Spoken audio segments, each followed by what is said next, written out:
Cyber నేరగాలు రోజు రోజుకు పెరిగిపోతున్నారు. దాంతోపాటు నేరాలు పెరుగుతున్నాయి, బాధితులు కూడా పెరుగుతున్నారు. అయితే వీటన్నిటిని అరికట్టడానికి ప్రజలందరూ అప్రమత్తంగా ఉండడానికి హైదరాబాద్ పోలీసులు అయితే వినూత్న కార్యక్రమాలు నిర్వహిస్తూ అవేర్నెస్ కార్యక్రమాలు నిర్వహిస్తున్నారు. ప్రస్తుతం మనతోటి central zone DCP Shilpavalli madam ఉన్నారు.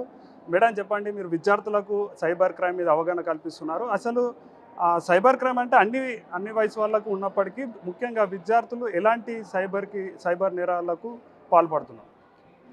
వాళ్ళు పాల్పడట్లేదు. వాళ్ళు గురవుతున్నారు. స్టూడెంట్స్ మోస్ట్లీ ఈ రోజుల్లో ముఖ్యంగా ఈజీ మనీకి ఏదైతే ఆహ్, ఆహ్, టెంప్ట్ చేసేటువంటి ఎంఓస్ ఏవైతే ఉన్నాయో cyber criminals target group wise if you see స్టూడెంట్స్‌ని ముఖ్యంగా లోన్ యాప్స్ ద్వారా అంటే వాళ్ళు ఫర్ ఎగ్జాంపుల్ హాస్టల్స్‌లో ఉండే వాళ్ళైతే ఫీజు కోసము, తర్వాత చిన్న చిన్న ఖర్చుల కోసము, వీటి కోసం ఈజీ మనీ కోసం అని చెప్పి లోన్ యాప్స్ అన్నోన్ సోర్సెస్ నుంచి లేకపోతే మలీషియస్ లోన్ యాప్స్ డౌన్లోడ్ చేసిన తర్వాత తెలియకుండా వాటికి మొబైల్ నుంచి అన్ని పర్మిషన్స్ ఇవ్వడం అంటే contacts, photos, videos, microphone, camera sometimes వీటన్నిటి యాక్సెస్ ఇవ్వడం ద్వారా తర్వాత ఈ లోన్ తీర్చలేని పరిస్థితుల్లో కానీ తీర్చినా కూడాను ఎక్కువ అమౌంట్ డిమాండ్ చేస్తూ ఈ కాంటాక్ట్స్కి మార్ఫ్డ్ ఇమేజెస్ ఫోటో గ్యాలరీ ఏదైతే యాక్సెస్ చేశారో వాటి నుంచి మార్ఫ్డ్ ఇమేజెస్ చేసి పేరెంట్స్కి, రిలేటివ్స్కి సర్క్యులేట్ చేసి బ్లాక్మెయిల్ చేసిన సందర్భాల్లో కొంతమంది సూసైడ్ చేసుకున్న ఇన్సిడెంట్స్ కూడా మనం చూసాము. సో ఇటువంటివి తర్వాత betting apps all youngsters they generally have a hire adrenaline rush. Betting అనగానే ఒక రకమైనటువంటి ఉత్సాహము, ముఖ్యంగా ఎప్పుడైతే సొసైటీలో ఒక మంచి పేరున్న వాళ్ళు వాటిని ప్రమోట్ చేస్తున్నారో వాటిలో ఏదో నిజముంది, లేకపోతే వీటి ద్వారా నిజంగానే వాళ్ళు చెప్పినట్టు డబ్బులు సంపాదించవచ్చు అనే ఉద్దేశంతో బెట్టింగ్ యాప్స్, ఎందుకంటే అది ఇప్పుడు ఒక ప్లేస్కి వెళ్ళి చేయాల్సిన పని కాదు, అందరికీ కూడా చేతిలో అవైలబుల్ ఉంటుంది మొబైల్ ఫోన్. ఒక simple app or link download చేసుకుంటే వస్తుండేసరికి యంగ్స్టర్స్ చాలామంది బెట్టింగ్ యాప్స్లో కూడా మోసాలకు గురవుతున్నారు.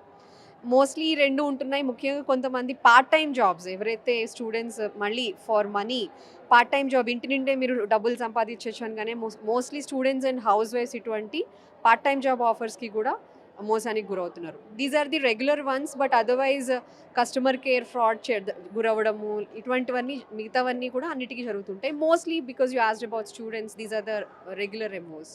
మేడం, స్టూడెంట్స్ ఇలాంటి వాటికి గురైనప్పుడు మీ పోలీసులను అప్రోచ్ అవ్వడం ఎలా? ఇంకా మిగతా ఏమైనా వాళ్ళకు ఫెసిలిటీస్ ఉన్నాయా?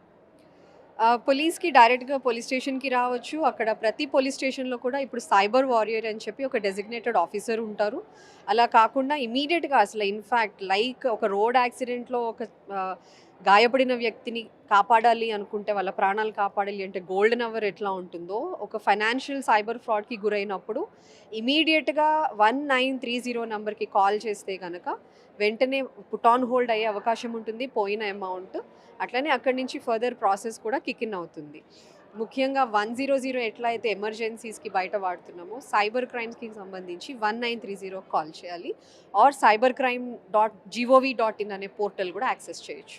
ఈ అవేర్నెస్ కార్యక్రమాలు అంటే కార్యాచరణ ఎలా ఉండబోతుంది? ఇంకా మీరు ఎటువంటి కార్యక్రమాలు ఉంటాయి?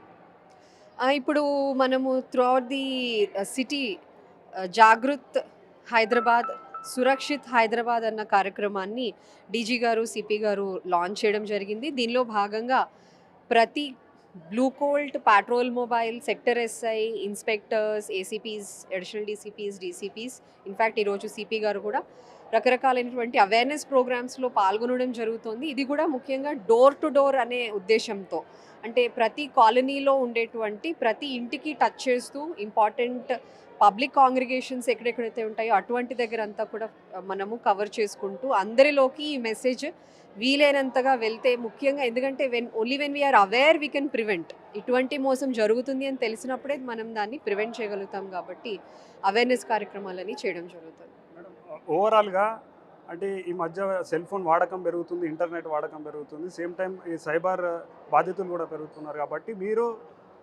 డిజిటల్ లిటరేచర్ గురించి కానివ్వండి, ఇటువంటి నేరాలకు గురికాకుండా ఉండాలంటే సలహా ఏమి ఇస్తారు ఓవరాల్‌గా అందరికి సంబంధించి?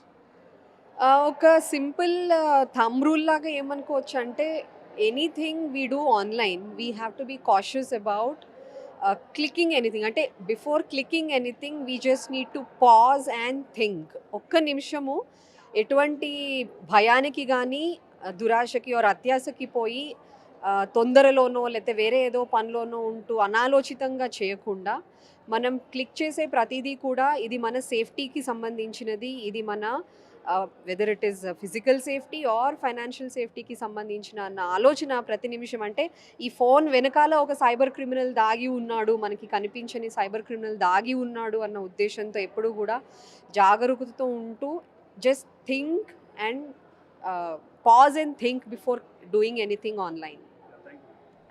అది ప్రజలందరూ కూడా అప్రమత్తతో ఉండాలి, జాగ్రత్తగా ఉండాలి. ముఖ్యంగా అత్యాశకు పోయినట్టయితే సైబర్ నేరాలకు గురవడం జరుగుతుంది. కాబట్టి వయసుతో సంబంధం లేకుండా ప్రతి వ్యక్తి కూడా మొబైల్ ఫోన్ వాడేటప్పుడు వారికి వచ్చే యాప్ల ద్వారా ఒక్కసారి మనం దాన్ని క్లిక్ చేసే ముందు అసలు ఇది ఎటువంటి యాప్, దీనివల్ల మనకి ఏ విధంగా నష్టం కలుగుతుంది అన్న విషయాన్ని ఆలోచించినట్టయితే సైబర్ నేరాలకు గురికాకుండా ఉంటారంటూ కూడా డీసీపీ శిల్ప వాళ్ళు చెప్తున్నారు. వీడియో జర్నలిస్ట్ సురేష్తో Mogula Papanna, big TV, RTC Kalabhavan.